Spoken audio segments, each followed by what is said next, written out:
Yan. Prayer. The first P is? Prayer. Yes. Okay. The second P is praise. No? Hindi lang tayo nag-pray, hindi lang communication, but we also glorify the Lord through music. No? Parang sa Gloria, di ba? Sa Gloria, we glorify the Lord, we lift Him praises. No? Always sa Kanya ang tingin. Hindi sa atin, ngunit sa Kanya. So, paano ang praise? Ito ang praise. Prayer. Praise. The third responsibility or katungkulan ng music ministry ay people, ang mga tao. Tayo rin po ay nagmi-ministry sa isa't isa. Sana nagtutulungan tayo, no? Tanong, gusto niyo ba ang mga choir niyo? Bati-bati ba tayo? O, bati-bati man o hindi, dapat magtulungan. Kasi parte yan ang ating pagiging music ministry. Tama? Nagtutulungan tayo dapat, ha? So, kung may pagkakamali or magtulungan tayo, huwag tayo mamaya. Okay, paano ang people? People naman ay ganito. So, yung unang katungkulan, prayer. Pangalawang katungkulan, glorify the Lord. Pangatlo, tayo ay magtamayan. The fourth, Prayer, very important, is presence. Ang presence, unang-una, para tayo ay maging parte ng music ministry, dapat tayo ay uma-attend. Dapat tayo uma-attend. Hindi lang sa misa, kundi saan?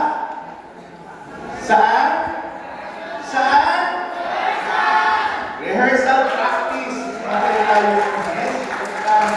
In fact, yan ang bulto ng gagawin natin ngayong araw. Mag-rehearse. Importante na tayo umattend ng misa at ng rehearsal. Bakit? Kasi sa rehearsal, doon tayo mapapalalim, mapapaganda ang ating ministry sa misa. Hindi pwedeng ura-urada pumasok ng misa. Kasama sa presence, di ba, Claire? Ito rin yung magiging present in everything that we do, rehearsal. Huwag na the text. Pag-rehearsal, lalo na pag misa. Ayan. Dapat heart, body, and mind present. Agree? Okay. Ang presence naman ay dito. Presence. Okay. Ano yung four P's? The first one is? Pray. Next. Praise. Next. People. Next. Present. Okay. Sana maalala natin na tayo ay maging present mamaya, ha? Buong araw, ha? Palakpakan naman natin. So, ang agenda po natin today at ang buod po ngayong araw ay choosing songs. Learning new songs. And tips and tricks for choirs and for instruments. So, para sa ating choosing songs. Yeah. So, una again, pamimili. Pwede makita yung mga kami na mga musical directors dito, yung mga namimili mga awitin para sa misa. Sino yung namimili ng awitin nyo? Kasa ka ba? Ayan. Okay. Okay. Kailangan namin kayo mamaya. So, very important na intentional, purposeful ang pagpili ng kanta. Hindi lang basta-basta kung paano gusto natin. Pangalawa, sabi nga ni Claire, paano ba matuto ng bagong kanta? At paano turuan ang ating mga co-parishioners pag may bagong awitin? Yun yung pangalawa. Pangatlo ay yung pagkanta ng instrument. Pwede mo makita yung mga kami ng mga instrumentalist dito. Yung mga tumutugtog, piano, guitar, bass, mandurya. Yes. Meron din po lang tayo oras mamaya para maturuan tayo kung paano. Or hindi maturuan, para magturuan. We'd like to hear your experiences and your expertise din po pagdating sa pagtutugtog. Okay? At para magsimula na tayo. Mabilis, no? Fast track ito. Para turuan tayo sa how to choose song selection para sa liturgy for the Mass. Tawagin po natin si Ate Diyos at Kuya Juan. Palapakan natin si Diyos na si Juan.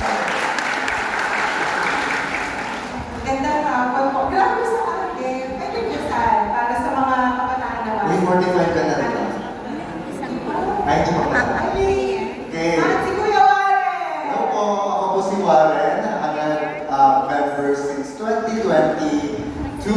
Yan. Kaya ako po fresh na fresh, hindi nyo nagtatanong. Batch 2025 last year lang. Okay, last year na. Pero kami dalawa, I've been in the music industry. Ako, for more than 15 years already. Ikaw po ba, binibini niyo sana? Hindi ko mabibak 20 plus years. 20 plus years. Nung pagkaanak mo, doon ka na kumakas. Oo, Okay. So, nandito kami ngayon to share to you guys, songs, choosing songs and learning new songs or introducing new songs to the community. Okay? Kaya napakahalaga nito po, ano? Kasi pag nagsiserve tayo, hindi kung ano-ano lang yung kakantahin natin. Oo. Yung mga pamamaraan, paano po tayo pipili ng mga awitin para sa ating services. And di ba yun yung usually ang pinakamahirap, yung pagpili ng kanta. Di ba? So, ano bang kakantahin? Ano po ngayon, sir? Ganito po ngayon, Christ the King, ano po ba kakantahin namin? Ay, oo, di ba sa social media Oo, page natin, page sabi natin. namin yung tanong, ano po yung appropriate para this coming Sunday? So, maybe kayo din mismo in the future, pag meron na kayong sariling mga choirs, or even ngayon, sa sariling choir mismo, you can apply all these things that we will be sharing to you. Of course, mga suggestions lang naman ito, especially sa Pinakaluno, but it's up to you to apply it in your current setup sa choir. Kasi Okay? ito yung nag-apply sa atin. Practice natin sa hangad, sa Yes. songs, at sa ating mga may mga kanya-kanya rin po kaming parishes na pinagsaservan. So, taos puso namin i-share sa inyo, pwede nyo rin po i-apply dito sa inyong parokya. Okay, now let's start. So, when we talk about, pag pinag-usapan natin ang pagpili ng kanta, okay, or choosing songs in the Mass, dapat alam natin kung ano ba mga parts ng Mass ang kinakanta. Correct. Di ba? Yes. Di ba tama? Alam natin ano ba ang parts ng misa ang kinakanta. Okay? So, with that, dapat alam natin, okay, before pala doon, alam natin na pag nagpili tayo ng kanta, dalawang bagay ang dapat natin tandaan. Una ay ang words. Pangalawa ang music. Again, ano ulit yun? Words and music. Music. Okay, ngayon. So, words naman, Diyosan. Sa words naman, dalawang bagay ang dapat natin tandaan. Okay? Ano yung dalawang bagay, Diyosan? Yung number 1, ordinary, and yung number 2, yung proper of the Mass. Okay, so tinitignan natin dito yung parte ng misa. Okay? Ano yung number 1? Number 1 is ordinary. Okay, so ano ba ang ordinary ng misa? Okay? So, yung pangalawa is proper. Okay? Ito yung mga songs, classification ng mga songs ng misa. Okay, sorry, classification ng parts ng misa na kinakanta natin. Ano yung una? Ordinary, pangalawa, proper. Okay, so, iisa-isahin natin yon. Punta muna tayo sa ordinary. Pag sinabi natin ordinary, ito yung mga kanta or parts sa misa na hindi nagbabago ang texts. Okay? Ito yung mga kanta sa misa na hindi nagbabago ang text. Example, Susan, ano yung... Okay.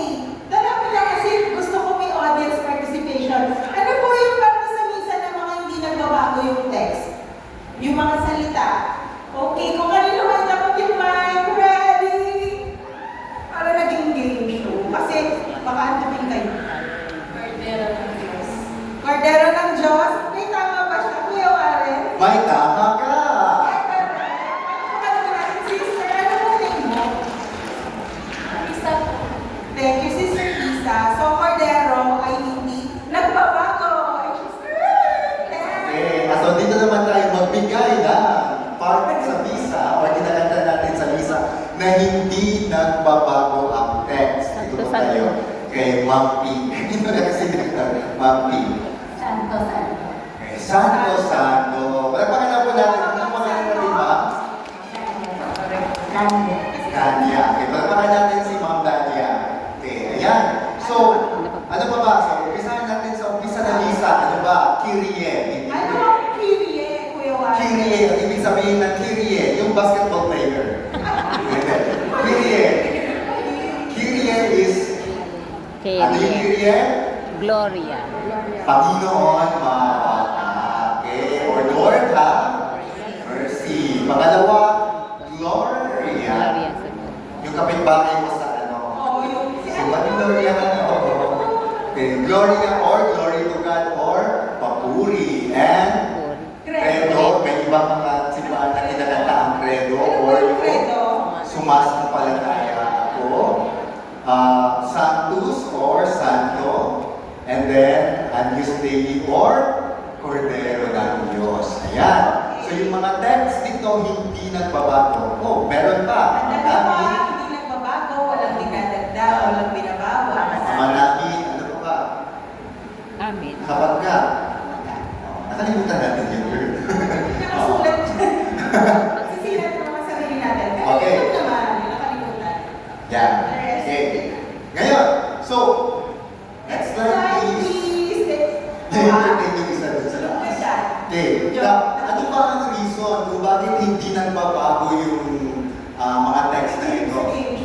Okay? Ano ba ang reason kung bakit hindi binabago ang text? Okay? Now, it builds unity. Okay? Unity sa atin. Ano ba ibig sabihin ito? Building unity. Okay? So, di ba alam nyo pag inuulit-ulit natin ang isang ang isang bagay, nagiging konektado tayo sa bagay na yun. Di ba? So, for example, sa relationship to son. Relationship. Hindi. So, ito po ay isang analogy. Di ba, kunwari tayo ay, hindi lang naman sa romantic love, pero kunwari meron tayong friend, or meron yung ating parents, or yung parents towards sa ating mga anak, di ba? Alam na alam nila kung sino tayo. Kilala nila tayo. And then, kapag kilala nila tayo, lalong nakaka-build ng connection. Correct. Correct. Tama, nakakabuild ng connection. It goes the same way sa atin sa misa.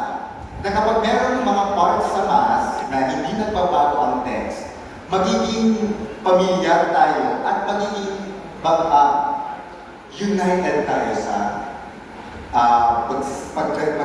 pagdiriwang na misa. Na kahit nakapikit tayo, alam natin kung ano ang pag sinabi ng Santo, Santo, Santo, Santo, Panginoong Diyos ng mga hukbo, napupuno ang langit ng lupa ng kalaglaan mo. Alam natin. Diba? So we become connected to the songs and to the celebration of the Mass. Okay? Next slide. Thank you. Ayan. Fixed text. So, ito lang ay support dun sa kanina natin diniscuss. No? Ito yung mga teksto na hindi nagbabago or papalitan ng ibang kanta. Kuya Warren, meron akong isang perfect example dito. Kunwari na tayo ay kakanta ng Kyrie, ang teksto ay, kung kakantayin natin siya in Filipino, Panginoon, kaawaan mo kami. Okay, tapos sige, punta ako sa English pala, Lord have mercy. So, pwede ba natin siyang palitan ng Lord, patawad. Example. Pero pwede ba natin siyang palitan ng hindi, of course. Diba? Meron lang tayong sinusunod kasi ang mga kinakanta natin ay mismong liturgy. Okay. Tama. May quiz tayo mamaya kaya parang natatalo. So, ang premyo ay 1 year supply of conditioner. Okay. So, ayan. Again, let's review. Ano ulit ang tawag sa mga kanta na hindi dapat or hindi nababago yung salita, yung mga texts? Ordinary. Ordinary. Lakas mo naman. Ano ulit ang tawag doon? Ordinary. Okay. Ngayon, ano naman ang tawag sa mga kanta na nag-iiba ang text? Depende sa celebration. Meron bang ganun kanta sa misa, nagbabago yung text? Pero nagbabago. Oo. Nagbabago siya. Parang ikaw dati. Okay, next slide please. Ang tawag naman nito ay proper. Okay? Proper, the proper. Okay? So, ang parts ng Mass, or yung mga kinakanta natin sa misa na nagbabago. Okay? Nagbabago according to saan mo ba? Okay? Next slide. Ngayon, so yung proper, nagbabago siya. Okay? Yung mga text natin sa proper nagbabago according to the feast or to the celebration being celebrated for the day. Ito yung yung mga songs po na nandun sa storytelling part ng Mass. Yung, pag kunwari entrance pa lang, ay, alam ko may Marian feast ngayon kasi ang kinanta nila itong song na to, Marian song. Or pag kinanta si Kristo ay hari, Ano ay yun? sa ating Please ngayon. agad. Okay? Or pag sinabi, ang aga na, buksan ang aming puso. O, ano pong season yan? Kinanta yung buksan ng aming puso. Christmas! Very good! Sabi ni, sis, anong name mo? Sabi ni Sister Danica, Juarez. Quaresma. Ay, tama ka! Kaya Lenten. yun yung mga, so ibig sabihin, ang proper pala ay ito yung in a way, nagbibigay kwento sa kung ano man ang pinagdiriwang natin sa araw na yun. Okay? Kaya nagbabago siya. Okay? Kaya nagbabago yung text, nagbabago yung theme, nagbabago yung text, yung lyrics, kasi nagdepende kung ano ang celebration. Ano yung mga parts na yon. Hindi lang siya entrance, Kuya Juan. Hindi lang entrance. Ano pa ba? Ano pa ba?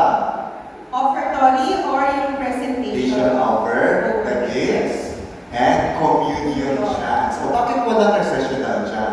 Bakit nga ba? Bakit po? Kulang ba yan? Okay, sasagutin na natin.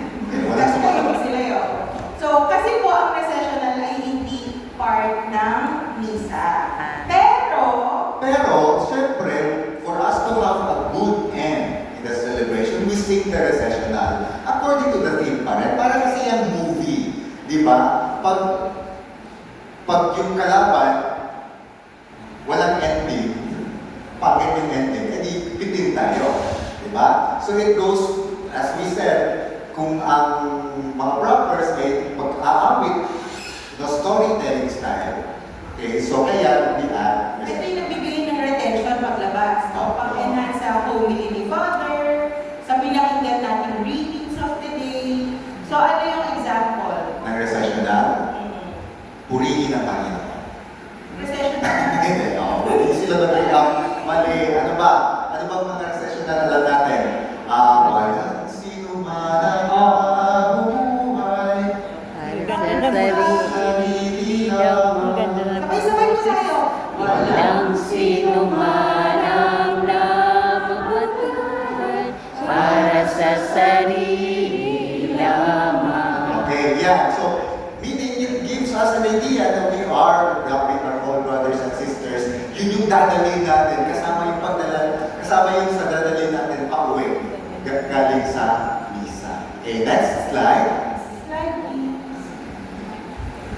Okay, now, so, yung mga propers, as mentioned kanina, it creates us the storytelling of the entire celebration of the theme for that particular day. It also gives us, ito din nag-aalaw sa atin na mag-focus sa mga readings at kung ano man ang particular theme for that particular Mass. Okay? So let's say for example, Good Shepherd Sunday. Good Shepherd Sunday. Meron po kayong naisip na communion song For Good salmo? Shepherd Sunday. Good Shepherd Sunday. Meron po ba?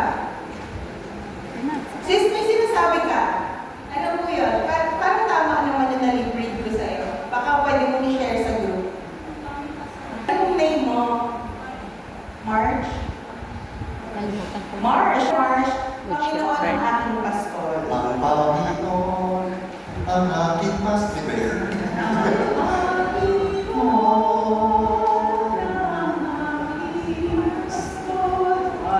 Meron din tayong version sa March, syempre. Ipo-promote namin, di ba? Ano yun? The Lord is my shepherd, there is nothing I shall want. Okay, yan. So, tinapos niya. May kumakanta doon. There is nothing Follow yan. I shall want. Follow ka sa amin. Ah! Okay yan. Okay, yeah. So again, it helps us focus on the theme of the particular day. And then next slide, please. Okay, now, so, ibig sabihin mo ba noon, pwede kahit anong kanta, pwede natin gawin. Kung gusto kong kumanta ng The Fate of Ophelia para sa ano ko, pwede ba yun? Ay, naku. Grabe naman. Ayun nga yung kaninang sinasabi ko, di ba? Yung Kyrie, yung Lord patawad, tungkol din naman sa pagsisisi. Oo, Pwede mo natin diba? kantahin yun. Okay, so, in the same way as proper, hindi kahit na nagbabago yung texts ng pipiliin natin for the celebration of the Mass, dapat our preferred chants should come, while the proper chants, okay, from the Missal are preferred, so ibig sabihin nito, kung meron tayong mga kanta na galing sa Missal, na Missal na kantahin natin, pwede natin yung gamitin. I mean, kung yun yung gagamitin natin, okay. Pero kung hindi natin siya kayang kantahin, o wala tayong alam ng mga kanta, ano yung mga pipiliin dyan sa? Meron pong, kung bibili tayo ng songbook, kunwari, di ba, para sa ating mga misa, meron tayong i-check doon. Yon ay yung nihil obstat and imprimatur. Ano ba yun, Kuya Warren? Ano ba yung nihil sa ating primatur? Okay, so ito yung nakalagay doon, no? Other approved hymns may be used if they suit the day. So ano ibig sabihin nito? Dapat check muna natin bago tayo, kung pipiliin natin yung kanta yun, kung approved ba itong kanta ito sa ating local church. Okay? So, ang nihil obstat Ibig sabihin ng nihil obstat ay ang ibig sabihin nun ay nothing hinders. Okay, walang mag-obstruct. Okay, and then imprimatur, let it be printed. So, ano yung ibig sabihin nun? For example, gusto niyo pumili ng mga bagong kanta, may bago kayong songbook na bibilihin, or may bago kayong songbook na nakita, check nyo, approve nasa ba mga ito? nakita, Kuya Warren. Okay? Usually sa first. Sa harap yan, no? So if that setting, mass setting is approved by the bishop, then we may use them. Okay? Then we may use them. Bakit ba natin yung ginagawa? Kasi it's part of the process ng simbahan to check now if the songs ba are in line with the Catholic faith. Okay? In line ba itong kantang to sa ating Katoliko At very pananampalataya? important yan. Okay. Para sa ating services. Okay, ayan. So, again, ano ang tawag sa mga kanta na nagbabago? Depende kung ano yung pinagdiriwang. Ikot na ba ako? Proper. Okay. Ano ulit yung dalawa? Proper and ordinary. Okay, tapos na tayo sa words. Okay, tapos na tayo sa words. Of course, next slide please. Okay, of course, dapat alam natin, kasi di ba, ang words is music ministry to kinakanta tignan natin yung music mismo. Okay? Pag sinabi natin music, dalawang bagay ang tignan natin nun. Ang mood at ang season. Okay? At kung sinabi natin mood, ganito. Next slide, please. Mood. Matching the moment. Okay? We match the mood of the song according to the emotion. Okay? We match the mood of the melody according to the emotion of the words. Okay, example. Para mas maintindihan natin lahat. Kunwari, ano pong season tayo ngayon sa ating liturgical calendar? Lent.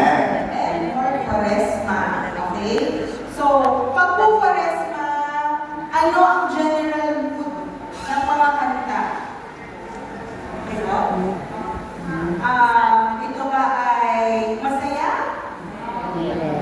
Sacrifice. Ito po ay Medyo malungkot. Okay, malungkot. medyo malungkot. Malapit-lapit na doon. Okay. Pero more on, tayo ay nagre-reflect. Reflective, repentful, no? Okay, so let's for example, no? Sa word na sa kantang Kyrie. Okay, pag sinabi natin Lord have mercy, so parang yun pa lang, yung words pa lang mismo na Lord have mercy, alam mo, okay, nagmamakaawa. So dapat the music should be nagmamakaawa. Diba? Kung papuri yun sa, ano ba? Kung papuri, Siyempre, kailangan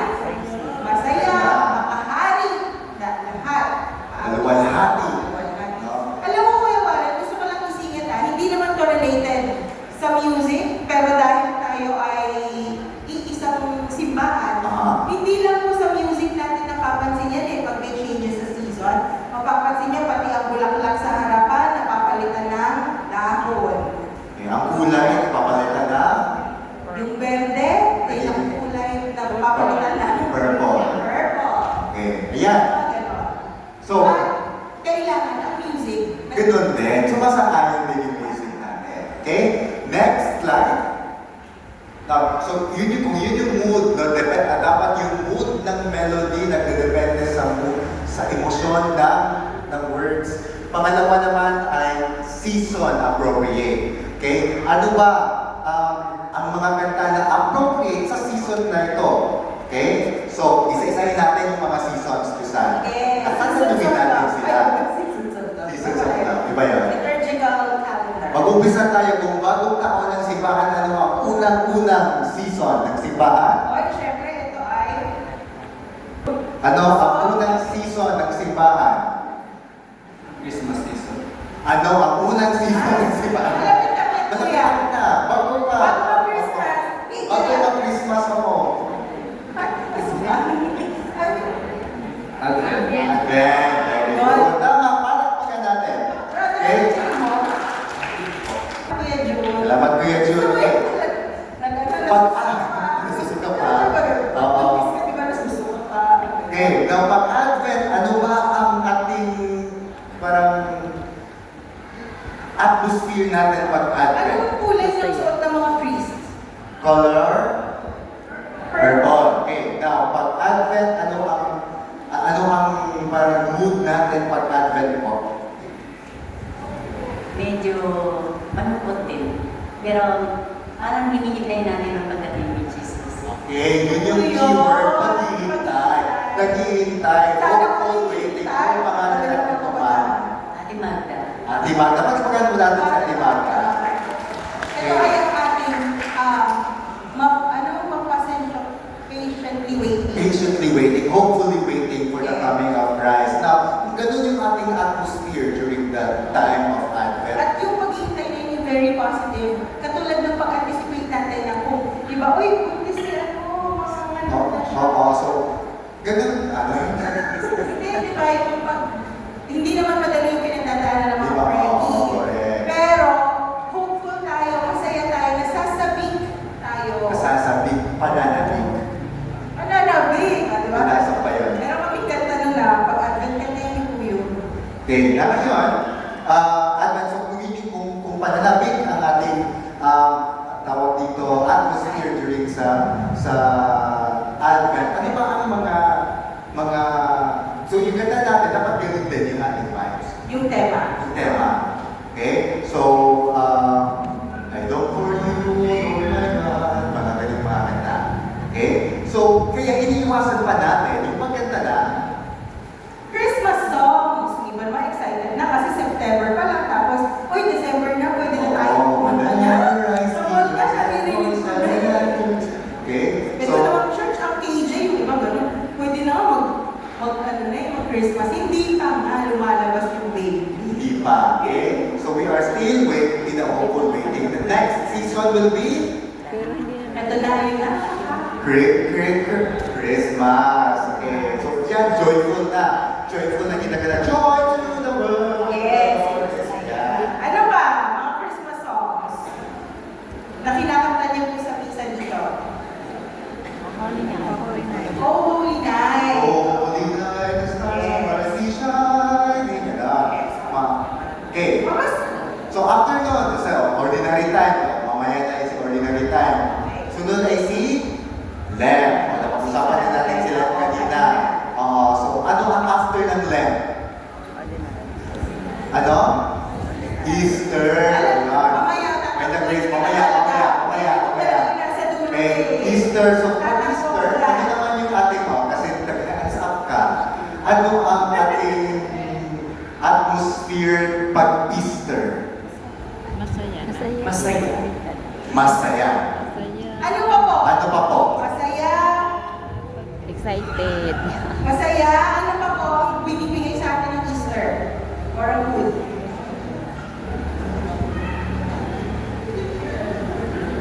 Sa Masaya. halaga, 1,000 pesos. Masaya. Ano pa?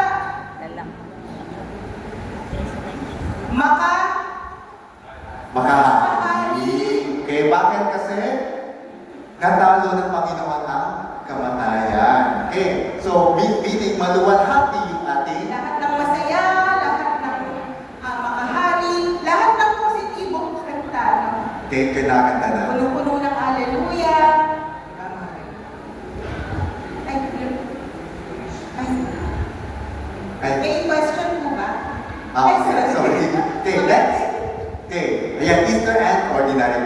Okay? Yung ordinary time ay very... Versatile.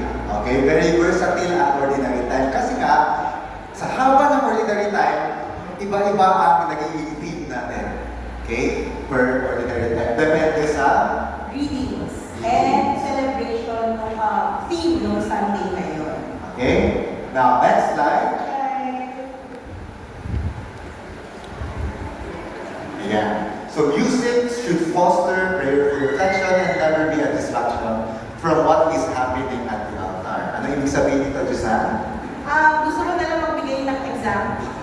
Ito talaga ang concrete example. Sino mo nakakaalam ng song na Sing a new song to the Lord? Pwede mo natin kantahin. Ito. Sing a new song unto the Lord. Let your song be sung from the mountains high. Sing a new song unto the Lord. Dahil ngayon,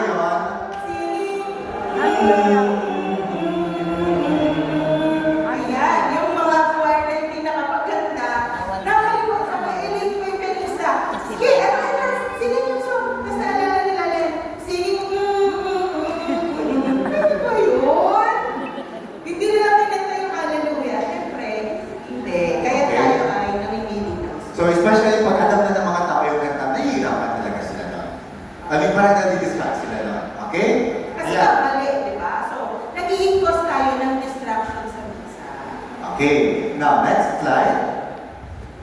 Ayan. So, ngayon, so review natin. Pag sinabi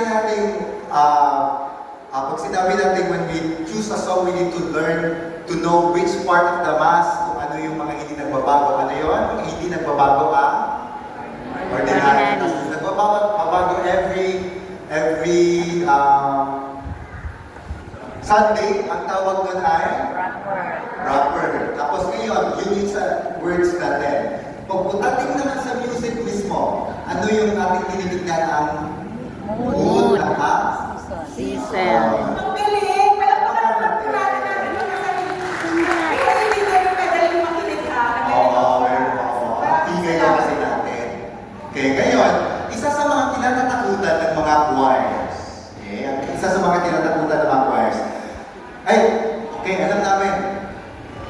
Kaso parang natatakot kaming mag-introduce ng songs, ng bagong song. Kasi baka hindi makasama yung mga tao sa maganda. Oo, kasi katulad namin may na-experience kami nun. Hindi naman bago yung kanta, pero kumanta kami ng Latin na Our Father. Pater Noster. Yes. So, may mga nagreklamo, ay, hindi nakakasabay ang congregation. Kasi nga, binigla namin, Kuya Mare, kasi may meron palang way para mag-introduce. Oo. So, now, yun nga. So, yun yung parang sinasabi, di ba, na ay, natatakot kami na mag-introduce ng music kasi hindi makakapag-participate yung mga tao sa maganda. Okay. Na-experience mo ba yun? Oo. Experience ba natin yun? Parang takot tayo mag-introduce ng mga bagong kanta kasi baka may mag-feedback sa atin eh, yung kanta yung hindi nakakasabay yung mga choir, yung mga tao. Okay? Now, for you to be, to be enlightened, hindi naman enlightened, for you to have, to be encouraged to introduce new songs, no? Let's talk about this one, active, conscious, and full participation, di ba? Lagi lang yung sinasabi na, sabi ng simbahan, dapat may active, conscious, and full participation tayo. Next slide, please. In as much as totoo yun, that we really encourage people to sing during the Mass. It's also important to note na hindi lang naman ang pagkanta during the Mass ang binabasihan.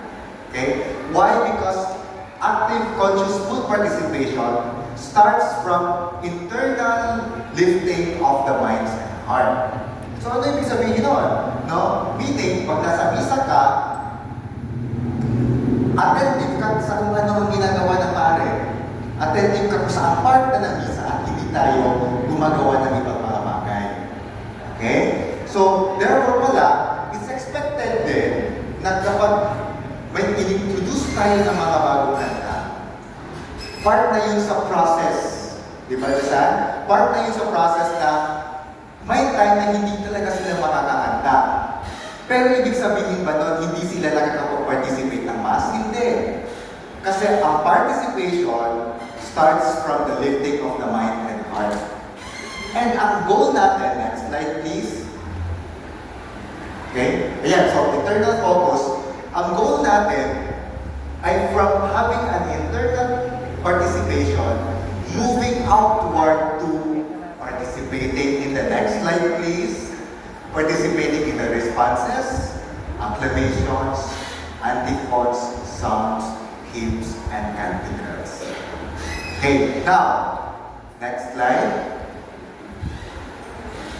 Okay, ang target natin sa lahat ng mga member ng congregation ay makapagkanta during the Mass. But, again, don't be afraid of introducing new songs to the community. Okay? Now, pero paano po ba? Ano po ba ang mga ways